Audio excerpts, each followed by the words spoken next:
भाई किसी मित्र ने अ, पूछा कि कर्म के बारे में आपके क्या विचार हैं?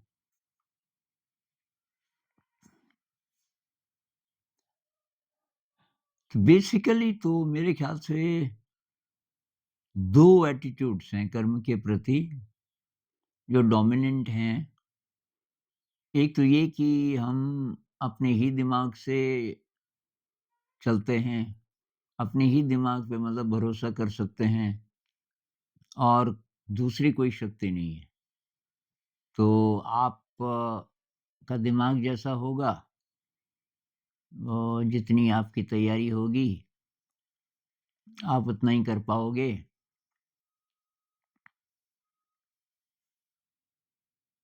और जो दूसरा व्यू है, वो ये है कि आपका जो दिमाग है, आपकी जो विल है अ, उसको समर्पित कर दो।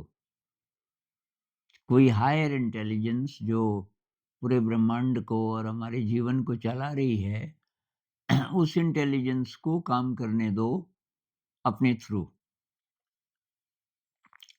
जबकि ये जो पहला व्यू है, जिसको साइंटिफिक कह सकते हैं, अभी तक की जो साइंस है, तो वो ये हायर इंटेलिजेंस हमारी ज़िंदगी को चलाती है इस सेंस में कि मैं उस पे पूरा भरोसा कर लूँ और उसको एक्सेस करना सीख जाऊँ। मतलब सरेंडर की फीलिंग आ जाए कि thy will O Lord not mine be done, कि भाई तेरी इच्छा पूरी हो। वो जो हायर पावर है उसके प्रति ऐसा समर्पण आ जाए, तो तब जो भी काम है वो अपने आप होगा, जैसे बेस्ट होगा आप करोगे। लेकिन आप बहुत ज़्यादा अपनी जिद से, अपनी विल से, अपनी मर्ज़ी से नहीं करोगे। अपनी मर्ज़ी को आप थोड़ा सस्पेंड करोगे कि भई परमात्मा की क्या मर्ज़ी है। अब परमात्मा कह लो, ब्रह्म कह लो, नेचर कह लो, लोगों की अलग-अलग प्रेफ़रेंस होती है कि किस शब्द का उपयोग करना चाहिए। तो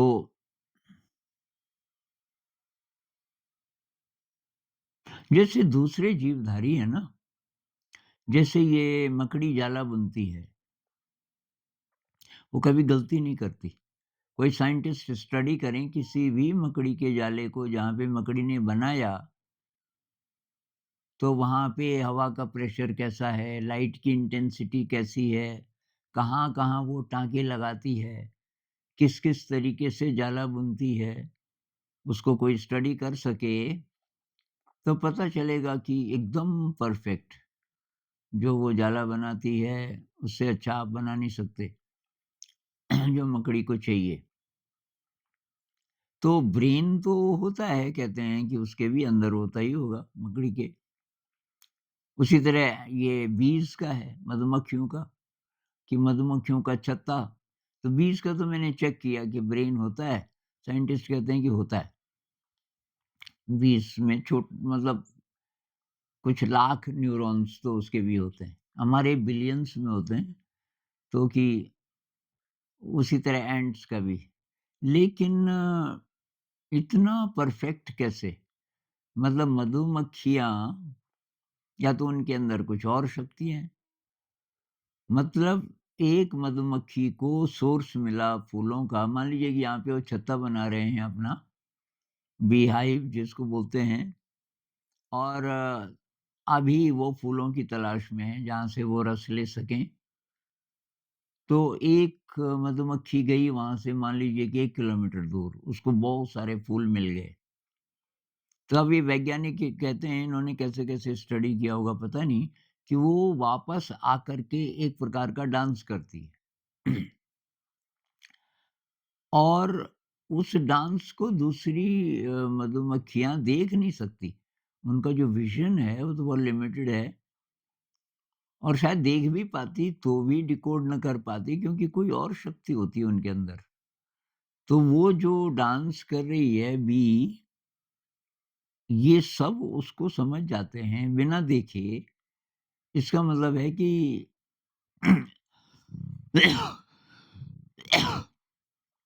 कोई वाइब्रेशनल पैटर्न बनता होगा इनके शरीर में, इनके ब्रेन में जो बाकी हैं, कोई वाइब्रेशनल ऐसा पैटर्न कि उनको सारी इन्फॉर्मेशन एग्ज़ैक्टली पता चल जाती है कि वो सोर्स कितना दूर है, वो फूल कहाँ है, किधर से जाना है, कैसे-कैसे जाना है, एक तरीके से जैसे मैप उनके ब्रेन में छप गया, वाइब्रेशनल मैप। और कहते हैं कि वो उसमें ये भी इन्फॉर्मेशन होती है कि वो जो टोटल फूल हैं, कितने ऐसे फूल हैं किस इलाके के जिनका रस कम है, कोई और मधुमक्खियाँ आके ले चुकी हैं जो भी, और कहाँ ज़्यादा है। तो ये इतनी इंटेलिजेंस उनके अंदर है, तो वो इंस्टिंक्टिव है शायद। इंस्टिंक्टिव का मतलब अपने आप। इंस्टिंक्टिव उसको बोलते हैं, जैसे मान लीजिए मैंने हीटर ऑन किया हुआ है यहाँ पे और मैं भूल गया, और मैं ये बात कर रहा हूँ, और मुझे लगता है कि यहाँ पे मैंने पेन रखा था और मेरा गलती से हाथ छू जाए हीटर से, तो मैं एकदम पीछे कर देता हूँ हाथ। ये जो मूवमेंट है एकदम पीछे करने का, तो ये दिमाग के उससे नहीं होता, आदेश से, ये अपने आप होता है, इंस्टिंक्टिव। मतलब जिसको रिफ्लेक्स बोलते हैं सिस्टम, ऐसा कोई सिस्टम है। और कुछ-कुछ ऐसी चीज़ें हैं जिसमें हमारी मर्ज़ी नहीं चलती, जैसे प्रेम है, अब किसी से प्रेम हो गया, तो वो शायद कुछ और है। अब किसी को होता है, किसी को नहीं होता, जैसे बकरी का बच्चा है छोटा-सा, किसी को बहुत प्यार आता है उस पे, उसको गोद में लेता है, किसी दूसरे को ख़ास कुछ नहीं होता। तो ये कुछ-कुछ प्रकार की ऐसी शक्तियाँ हैं हमारे अंदर कि, और उसमें से कुछ ऐसे भी हैं कि जो इंस्टिंक्टिव है। इंस्टिंक्टिव का मतलब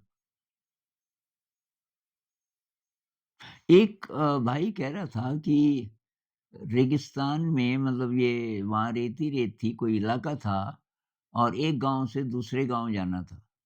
तो एक आदमी तो शहर का था, उसको कुछ स्टडी कर रहा होगा, तो जिस गाँव में गया वो गलती से चला गया। उसने नाम लिया ये गाँव है, उन्होंने कहा ये तो नहीं है, वो 3 किलोमीटर आगे है, कि मुझे वहाँ जाना था। वहाँ मेरे और भी दोस्त हैं, तो एक ने बोला आ जाओ। अब उसके पास लाइट नहीं थी कोई, और एकदम अंधेरा, और कि बस आप मेरे पीछे चलो, तो उसको बस परछाई सी दिख रही, और इसके पास भी इत्तेफ़ाक से लाइट नहीं थी, और उसने बोला लाइट मत जलाना, आप मेरे पीछे-पीछे आ जाओ। अब उसको रास्ता तो दिख नहीं रहा ना। इंस्टिंक्टिवली उसके पैर सही पड़ रहे हैं। मतलब वो चला होगा उस पे कई बार, ये तो ठीक है, लेकिन अपने आप ही पैर उठ रहे हैं। तो एक तरीके से बहुत सारा हमारा बिहेवियर इंस्टिंक्टिव होता है, उसमें हम दिमाग नहीं लड़ाते ज़्यादा।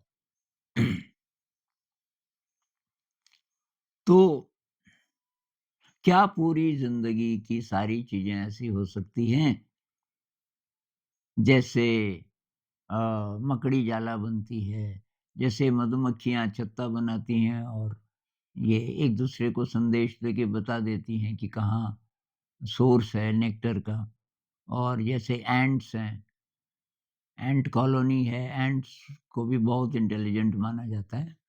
तो वो इंटेलिजेंस उन उसमें उनकी मर्ज़ी नहीं है।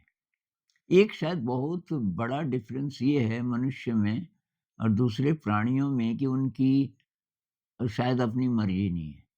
वो जो करते हैं, वो इंस्टिंक्टिवली करते हैं। उनमें ब्रेन हो सकता है, लेकिन बहुत सारे प्राणियों में कि ब्रेन नहीं होता।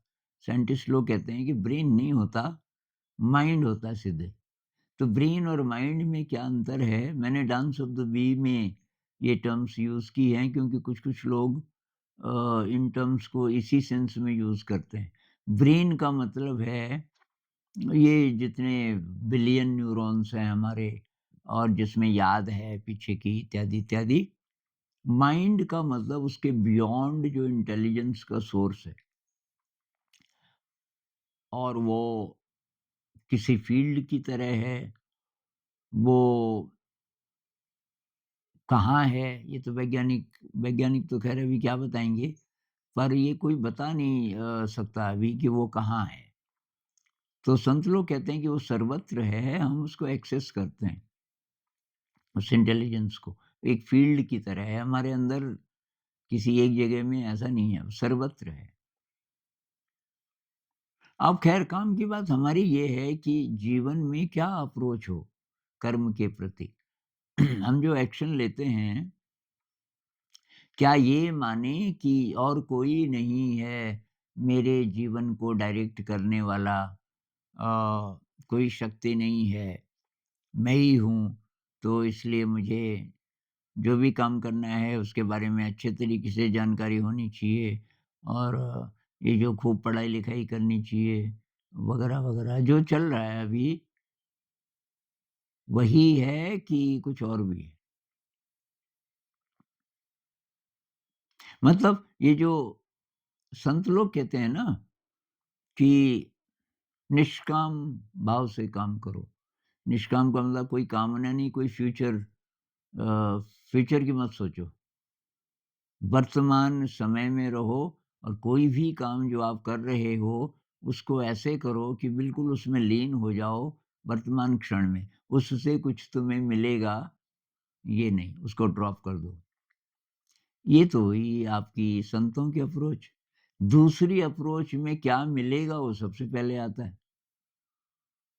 वही जैसे सरकारें हैं ना कि भई अगले 5 साल में क्या-क्या करेंगे, वो पहले वो लिख लेते हैं कि ये हमारे ऑब्जेक्टिव्स हैं। या जो लोग काम ये एनजीओज़ काम करते हैं कि भई हम ये इस तरीके से विकास करेंगे। तो जो लक्ष्य है वो पहले कि भई यहाँ पहुँचना है, ये करना है इसलिए ये सब कर रहे हैं।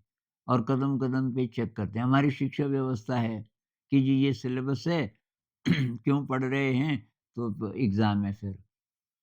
एग्ज़ाम है उसमें ऐसे-ऐसे मतलब पहले से निश्चित है भविष्य कि भई ऐसी-ऐसी सिचुएशंस आएगी उसके लिए ये तैयारी करनी है। और बहुत लोग ऐसे ही जीते हैं।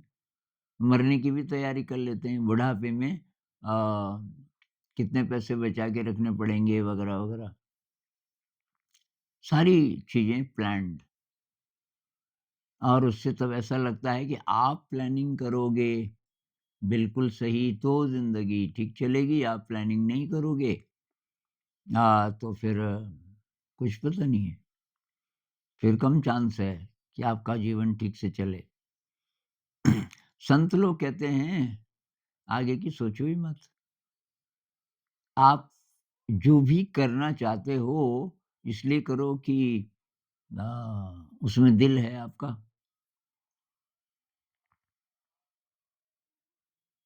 तो ही मेरी अप्रोच तो ये रही कि अच्छा लग रहा है, आपका वो पैशन है तो वो करो। अच्छा नहीं लग रहा है तो अगर मजबूरी है अभी कि भाई अभी छोड़ नहीं सकते, बाल-बच्चे हैं, कुछ देखभाल करनी है, मेरे साथ तो ऐसा नहीं था, तो मेरे लिए आसान था। एक एक आध बार थोड़ी-थोड़ी ज़िम्मेवारी थी। अ, तो उसको इंटरेस्टिंग बनाओ और नहीं बनता तो छोड़ दो।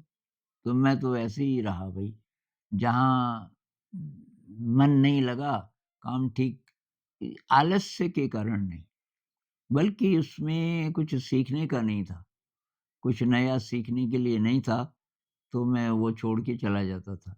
मुझे ऐसी जगह और ऐसी चीज़ चाहिए होती थी, जिसमें मैं नया कुछ सीख सकूँ, लगातार और वो मेरे लिए अच्छा रहा। मैं तब नई-नई चीज़ें सीखता रहा और अ, फालतू की चिंता नहीं रही कि आगे क्या होगा। चिंता हो सकती थी ना, अभी भी मुझे चिंता हो सकती थी भई, मैं बीमार हुआ बहुत ज़्यादा, तो कोई तो मेरा जिसको मेरा बोलते हैं ना, मेरा रिलेटिव ही है, वो तो कोई था नहीं। ये तो सब टीचर्स हैं, सब अलग-अलग जगह से आए हुए हैं और इतनी ज़्यादा इन्होंने देखभाल की। तो और मेरे मन में पहले से भी कोई डर कभी था नहीं, इस प्रकार का कि मेरा क्या होगा। तो अब तैयारी के दृष्टिकोण से देखें कि भई हम तैयार हो रहे हैं, हम बेटर ह्यूमन बीइंग्स बन रहे हैं धीरे-धीरे और वो जो हायर इंटेलिजेंस है उसको ज़्यादा एक्सेस करने की कोशिश कर रहे हैं। एक्सपेरिमेंट करके देखना पड़ेगा, जिनको विश्वास नहीं है। विश्वास या अविश्वास बिना प्रैक्टिकल के तो ये तो फिर मूर्खता है ना। भई बिना प्रैक्टिकल किए न तो मानो और न रिजेक्ट करो। थोड़ा चलना पड़ेगा इस रास्ते पे। तो हायर इंटेलिजेंस को एक्सेस करने के लिए ही ये सारा रास्ता है अध्यात्म का, कि भई ध्यान करो, ध्यान को सपोर्ट करने वाली चीज़ें करो, शील का पालन करो और पारमिताओं का अभ्यास करो, मतलब विनम्रता, कृतज्ञता, देने का भाव और ये क्षमा भाव इत्यादि ये जो चीज़ें हैं और ये जो शील है कि भई हिंसा मत करो, चोरी मत करो, ये नशा मत लो इत्यादि। तो इस रास्ते से जैसे-जैसे हम आगे बढ़ते हैं, न्यूरोलॉजी वाले मानने लग गए वैसे इसे ब्रेन साइंस वाले, तो वो कहते हैं कि इससे अच्छे रसायन बनने शुरू होते हैं, इससे न्यूरोजेनेसिस होता है, नए न्यूरॉन्स बनते हैं, ब्रेन में एक तरीके से सुव्यवस्था आनी शुरू होती है। कृष्णमूर्ति जी कहते हैं ऑर्डर्ड ब्रेन, सुव्यवस्थित ब्रेन। अगर आपका ब्रेन सुव्यवस्थित हो रहा है, तब आप हायर इंटेलिजेंस को ज़्यादा एक्सेस करने लगेंगे और तब समर्पण आसान हो जाता है। वही जब हमें विश्वास आ जाता है ना कि कोई बड़ी शक्ति है, बहुत विराट और वो अवेलेबल है अगर मैं अपनी जिद न चलाऊँ। तो जिद ना चलाऊँ को ही समर्पण बोलते हैं कि भई मैं नहीं बस तू। इस अप्रोच से अगर हम ज़िंदगी को जीने लगें, ये आशा ना करें कि अच्छा ही हो, मुझे प्लेज़र मिले मुझे कष्ट ना हो, मुझे बीमारी ना आए। कोई कामना ही ना करें, एक्सेप्ट करें, बीमारी है, कोई बात नहीं, ये इसका रोल होगा। भई जब आपने समर्पित कर दिया अपने आप को, तो अब बीमार हैं तो इलाज तो करना पड़ेगा। जो इस संसार बाहरी संसार का आपको ज्ञान है, उसको तो अप्लाई करना पड़ेगा ना। उसमें ये फिर डॉक्टर को बुलाना है कि दवाई लेनी है कि ऑपरेशन होगा जी, ये होगा, वो होगा, शरीर को कैसे ठीक रखना है, वो सब तो आप करोगे, जो आपको अ, बेस्ट लगे। लेकिन वो सारा का सारा फिर आपके लिए उस प्रोसेस का हिस्सा होगा, क्योंकि आप ध्यान कर रहे हैं और आप इस अध्यात्म के रास्ते पर हैं। अध्यात्म का नहीं बोलना, कई लोग ये स्पिरिचुअल टर्मिनोलॉजी से चिढ़ते हैं। तो हायर इंटेलिजेंस को एक्सेस करने के लिए आप जो चीज़ें करते हो, वो आप कर रहे हो और ये अनएक्सपेक्टेडली बीमारी आ गई, कोई कोई संकट आ गया, भूकंप आ गया, मकान ध्वस्त हो गया, कुछ भी हो सकता है, बाढ़ आ गई, सारा गाँव बह गया। ये बड़ी-बड़ी आपदाएँ भी आ सकती हैं। इन सब को आप इवोल्यूशन का हिस्सा मानें। तब तो ये होगा ना कि "thy will O God not mine be done" तेरी इच्छा पूरी हो, मेरी नहीं। तो एक्सेप्टेंस का भाव तब आएगा। भई 2 अप्रोचेज़ हैं। आपकी ज़िंदगी आपको लगता है एकदम बर्बाद हो गई। अ, अब आप या तो उसको बर्बाद मानो और रोते रहो। दूसरा है कि एक्सेप्ट करो कि नहीं, ये किसी बड़े प्रोसेस का हिस्सा है। कोई बड़ा पैटर्न है जिसको मैं देख नहीं सकता, उसमें ये एक डिज़ाइन है। ये जो कष्ट है, ये दुःख है, उसका एक हिस्सा है, क्योंकि हम आगे देख नहीं सकते, पर ट्रस्ट करें कि उसका एक हिस्सा है और ये अच्छे के लिए है। बुरे के लिए कुछ नहीं होता प्रकृति में।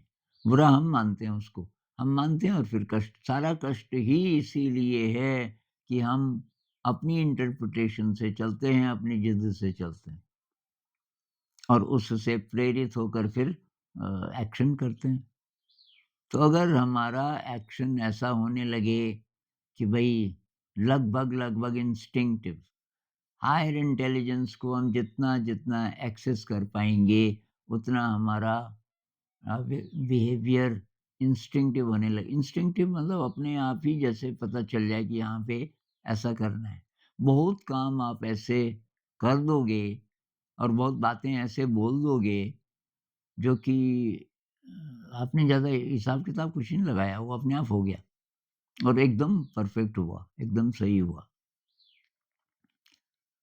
बहुत बार ऐसा होता भी है ना कि जैसे आपको बस पकड़नी है और ये कुछ लोग ऐसा अनुभव बताते हैं अपना और पेट में कुछ हुआ, बस खड़ी है अभी 10 कदम पे और आपको लगा इसमें नहीं जाना और आप नहीं गए, पता चला आधे घंटे बाद उसका एक्सीडेंट हो गया बस का।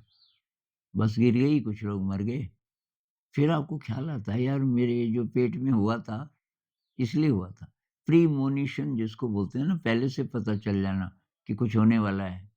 तो ये सारा मेरे हिसाब से तो उन लोगों को ये ज़्यादा होता है जो हायर इंटेलिजेंस को ज़्यादा एक्सेस कर पाते हैं और उसके अनुसार चलने की कोशिश करते हैं।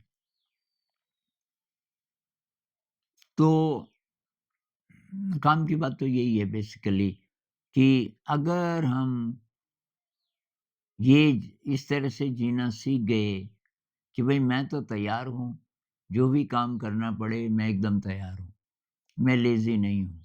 लेकिन एग्ज़ैक्टली क्या करना है, मैं हायर इंटेलिजेंस को पूछूँगा। कैसे? अपनी मर्ज़ी को सस्पेंड करके। वो कैसे करें? तो कृष्णमूर्ति जी कहते थे कि when your brain says I don't know, तो वो शुरुआत हो गई समर्पण की।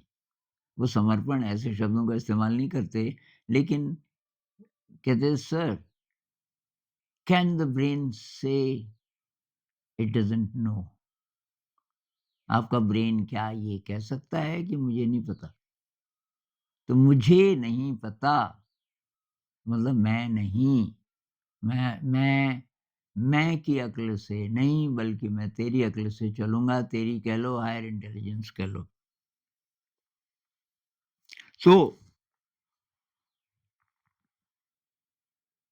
तो तब बहुत आसान है ना ज़िंदगी। भई जो हो रहा है उसको एक्सेप्ट करो। अब जो बड़े-बड़े सवाल हैं कि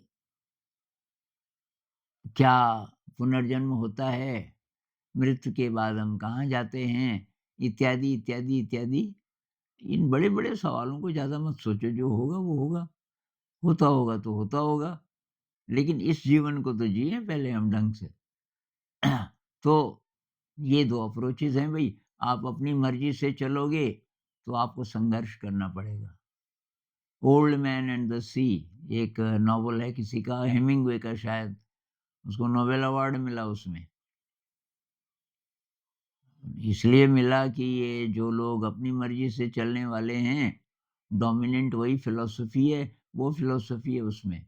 एक बूढ़ा आदमी उसका ड्रीम होता है कि मैं बड़ी मछली पकड़ूँ और वो फाइनली काफ़ी बूढ़ा होता है, पकड़ लेता है। उसके जाल पे फँस जाती है बहुत बड़ी मछली। लेकिन जब तक वो उसको घसीट के किनारे तक लाता है, शार्क उसका मांस खा चुके होते हैं।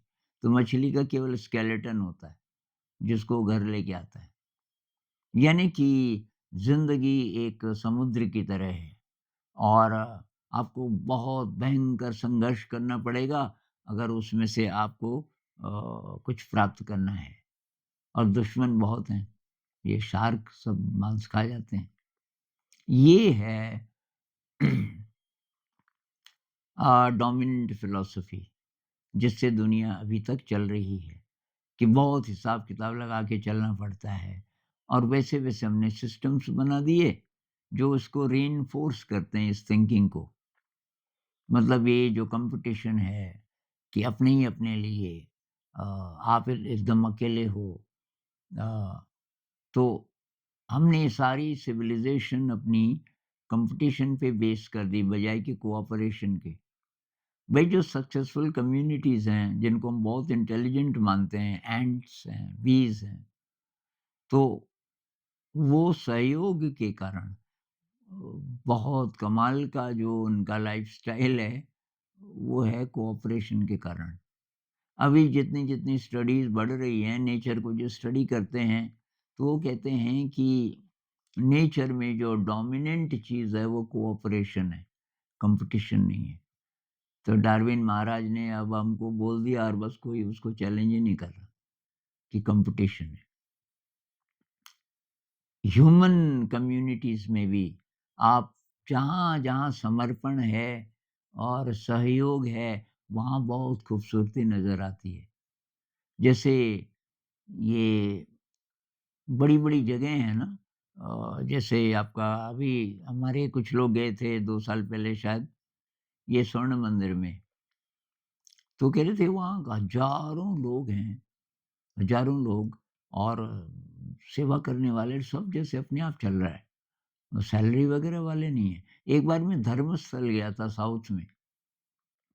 धर्मस्थल है ये मेरे ख़्याल से कर्नाटक में, कोई जैन टेम्पल था और फिर ये अभी वो कोई हेगड़े परिवार है, तो इनकी 2-3 पीढ़ियाँ पहले से मतलब हेगड़े परिवार उस मंदिर की देख-रेख करते हैं और वहाँ जो चढ़ावा है वो उन्हीं का होता था। तो अभी जो हेगड़े हैं उनके शायद दादाजी या दादाजी के भी पिताजी उन्होंने फैसला लिया कि इस पैसे से समाज के लिए कुछ होना चाहिए। वो तब से चला आ रहा है। तो वहाँ 7,000 शायद लोग रोज़ खाना खाते हैं। 7,000 मैंने कहा यार इतना और किसी से 1 पैसा नहीं लेते, 1 पैसा नहीं लेते। रहना फ्री। वो मैंने देखा 4-4 5-5 मंजिला बिल्डिंग्स हैं बड़ी-बड़ी, जिनमें वो लो हम भी हमको भी रखा और इतने प्यार से। सुबह 5 बजे से थोड़ा पहले से लोग आने लग गए कि सर चाय, कॉफ़ी। तो तब एक को मैंने पूछा, मैंने कहा, "आप यहाँ काम करते हो?" हँसने लगा कि नहीं मैं 3 दिन की छुट्टी पे आया हूँ, मैं बैंक मैनेजर हूँ। अरे! मैंने कहा, "कहाँ?" तो किसी बहुत दूर के शहर में था। तो वहाँ वो बहुत पहले से बुकिंग करते हैं सेवा के लिए भी। उतने ही लोगों को बुलाते हैं जिनकी जितने की ज़रूरत होती है। सेवा एकदम फ्री, सारा काम फ्री चल रहा है। खाना बन रहा है 7,000 लोगों के लिए, हिसाब लगाओ आप। ब्रेकफ़ास्ट, लंच, डिनर उनकी किचन इतनी बड़ी। तो वहाँ हम बैठे वो केले के पत्ते देते हैं पहले, उसमें खाना खाते हैं। कैसे चल रहा है? कोई कॉम्पिटिशन है वहाँ? अगर वो बाहर जो और सिस्टम्स हैं उसी हिसाब से चलते तो वो मेंटेन कर नहीं सकते थे इतना। तो कोऑपरेशन है और श्रद्धा है, बहुत ज़्यादा। जहाँ-जहाँ ये सिद्धांत है कि भई अ, ये कोऑपरेशन है, समर्पण है। पूरी श्रद्धा का मतलब वही है ना समर्पण। तो वहाँ आपको बहुत एनर्जी नज़र आती है, बहुत ज़्यादा। और बाकी जहाँ-जहाँ कॉम्पिटिशन है, वहाँ स्ट्रेस है। हमारे जो बाकी सिस्टम्स हैं, क्या सारे सिस्टम्स इस तरीके से चल सकते हैं कि कोऑपरेशन हो? भई क्यों नहीं चल सकते और बढ़िया चलेंगे। और तब लोग जो कर्म करेंगे, वो एक डांस की तरह होगा। ऐसी जगहों में वही होता है। ये जहाँ-जहाँ सत्संग होते हैं, बहुत बड़े-बड़े हज़ारों लोग और इतने लोग सेवा करने वाले, तो वो एक मतलब शुक्रगुज़ार महसूस करते हैं वो अपने आप को मतलब लकी महसूस करते हैं कि उन्हें ये चांस मिला। है ना? धन्य भाग सेवा का अवसर पाया। तो सेवा की फीलिंग ऐसी जगह अपने आप आ जाती है। ये हायर क्वालिटीज़ हैं इंसान की। जिसमें श्रद्धा है, सेवा है, समर्पण है। ये सब गायब हैं। आम जो सिस्टम्स हैं हमारे कि भई ये कारखाने हैं और ये उसमें लोग जा रहे हैं। जितने प्रकार के काम हैं, एजुकेशन मतलब शिक्षा। इंसान को बेहतर इंसान बनाने के लिए तो ये बना था। अब वहाँ हमने फिर वही चीज़ें लागू कर दी जिससे हम डिह्यूमनाइज़ मतलब जितने हैं इंसान और नीचे चले जाएँ। जितना विकास हमारा हुआ है कुदरत ने किया अभी तक हम उसके दुश्मन हो गए। तो कहते हैं कि बच्चा 5 साल के बच्चे में 98% क्रिएटिविटी होती है। इसका ज़िक्र मैंने पहले किया था, एक सर्वे किया था नासा ने और वही बच्चे जब 20 साल के हो जाते हैं, क्रिएटिविटी 2 ही प्रतिशत रह जाती है। ये कंट्रीब्यूशन है अ, हमारी शिक्षा व्यवस्था का, जिसके साथ पेरेंट्स भी शामिल हैं। मैं ये क्यों बोल रहा हूँ क्योंकि पेरेंट्स अल्टरनेटिव क्यों नहीं ढूँढते? भई मत भेजो, बच्चों को इस सिस्टम में ना भेजो तभी भी वो बढ़िया रहेंगे। वो कुछ भी ना पढ़ें, उनको हाथ का काम सीखने को मिल जाए, कोई कारपेंटर बन जाए, कोई मिस्त्री बन जाए, कोई मैकेनिक बन जाए, तो भी अच्छा होगा। तो ये जो कर्म है, जो मैं बोल रहा हूँ कारपेंटरी वगैरह, वगैरह, वगैरह, ये ज़्यादा अच्छा कर्म होगा बजाए कि उसके कि आप ऑफ़िस में बैठा है और सैलरी तो बहुत ज़्यादा मिल रही है, लेकिन मर रहा है दिन भर, बिल्कुल पसंद नहीं है। ऐसे बहुत कमेंट्स आते हैं मेरे लिए कि क्या करें? मैं बोलता हूँ भई अगर परिवार की स्थिति ठीक-ठाक है, तुम पे कोई निर्भर नहीं है, छोड़ क्यों नहीं देता इसको? क्या करेगा इस पैसे का? भई रोज़-रोज़ तो मर रहा है, जिएगा कब? तो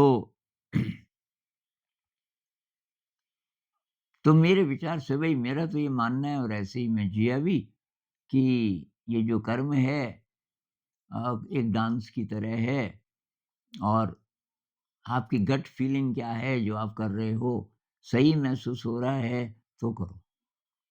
अगर गट फीलिंग नहीं आ रही है, आपको पता ही नहीं चल रहा है ये सही है कि नहीं है, इसका मतलब आपकी जो शक्तियाँ हैं, दिव्य शक्तियाँ हैं, वो अभी एक्सेसिबल नहीं है आपको। उनको एक्सेस नहीं कर पा रहे, थोड़ा मेडिटेशन करो थोड़ा सेवा करो, थोड़ा विनम्रता का अभ्यास करो, कृतज्ञता का अभ्यास करो, ग्रैटिट्यूड का।